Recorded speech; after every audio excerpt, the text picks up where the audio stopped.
Ciao e benvenuto in questo nuovo video. Come forse si è capito dalla locandina, dall'anteprima, in questo video non parleremo di Poianè di Harris, ma non andremo molto fuori tema perché comunque parleremo comunque di una cosa che è accaduta e che è andata a buon fine, ve lo dico già all'inizio. Cosa è successo?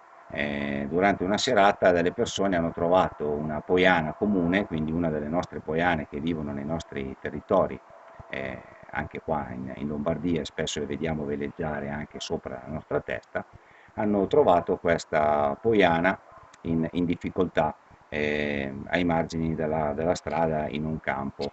Era ferma, immobile, infatti per loro è stato semplicissimo prenderla proprio perché si vedeva che questa Poiana non stava per niente bene, era in grossa difficoltà. E, e quindi hanno raccolto dal campo questa Poiana e l'hanno portata a casa. Ovviamente queste persone non avevano nessuna esperienza con animali selvatici, tantomeno con rapaci. E quindi cosa hanno fatto? Hanno chiamato, hanno fatto un po' di telefonate per cercare qualcuno che potesse occuparsi e aiutare questa Poiana in grandissima difficoltà.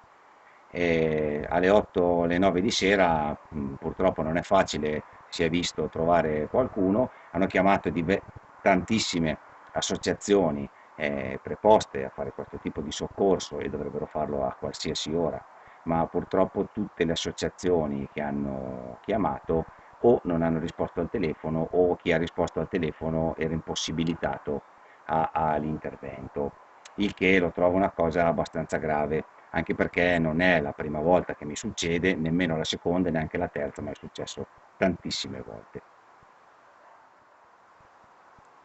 Alla fine Stefano e Nicoletta, questo è il nome delle persone che hanno trovato la Poiana, così quasi per caso hanno trovato il mio numero su Facebook e mi hanno contattato, erano ormai le 10 di sera. Ovviamente io ho dato la mia disponibilità ad accogliere l'animale, nemmeno sapendo in che condizioni mi sarebbe arrivato. Quando la Poiana è arrivata, all'apertura della scatola di cartone dove gli avevo chiesto di metterla, ci siamo guardati in faccia perché sembrava veramente ormai deceduta, cioè non dava nessun tipo di segno di vita.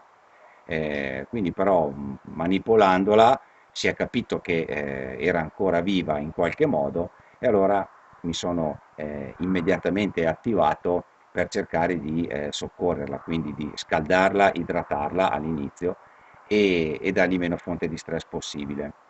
Eh, Alla mattina, con mio grande piacere, ho aperto la scatola e ho visto la Poiana che era molto più presente, stava già, diciamo, molto meglio rispetto alla sera prima.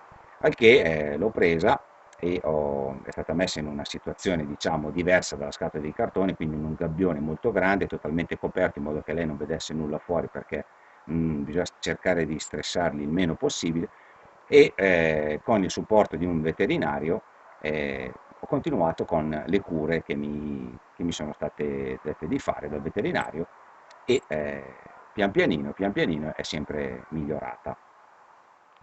Grazie al veterinario abbiamo anche appurato con una radiografia che non aveva nulla di rotto, non aveva niente apparentemente che non andasse. Il suo problema era avere perso peso, era magrissima, veramente debilitata e aveva una grandissima infestazione da parassiti esterni e una grandissima infestazione da parassiti intestinali.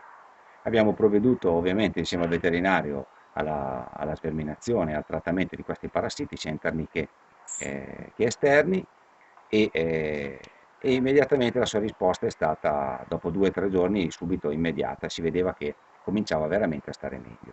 Ha cominciato a mangiare e quindi a mettere peso e è stata alimentata e sovralimentata da me e tutti i giorni la prendevo, mettevo il cappuccio e quindi dovevo manipolarla per dargli dei farmaci, però alla fine con mia grande soddisfazione siamo riusciti ad arrivare al giorno della liberazione e sono veramente, veramente contento. Voglio ringraziare veramente Stefano e Nicoletta perché se non fosse stato per loro a trovarla, la Poiana non ce l'avrebbe mai fatta.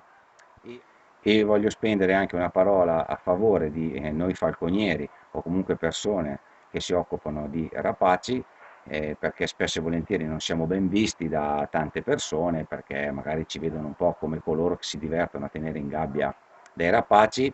In realtà non è così, perché dietro c'è una grandissima passione e un grandissimo rispetto, ovviamente, degli animali. E anche in questo caso ci tengo a dire che la falconeria sì è l'arte della caccia con il rapace, della caccia con il falco, ma le pratiche della falconeria che io negli anni ho imparato sono anche servite per riabilitare e manipolare nel modo corretto un rapace in difficoltà e ridarlo alla natura. E adesso vi lascio al filmato della liberazione. Ciao e grazie. Bene ragazzi, ci siamo, dopo aver ricevuto le cure di cui aveva bisogno. Fortunatamente non aveva niente di rotto. La nostra poiana comune oggi verrà rilasciata. È stata ben alimentata, e ho fatto fare anche gozzo pieno adesso prima di liberarla, in modo che, avendo guadagnato un po' di peso, anche se non dovesse trovare cibo per i prossimi 2 o 3 giorni, comunque, essendo ben nutrita, non avrà nessun problema. Dai, andiamo a liberarla. Sono un po' emozionato, perché comunque è una bella soddisfazione.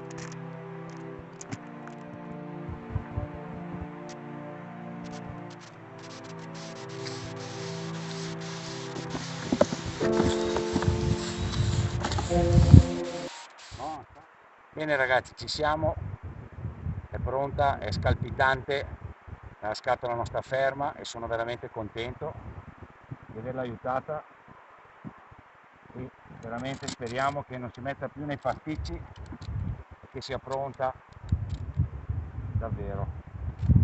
Ci siamo,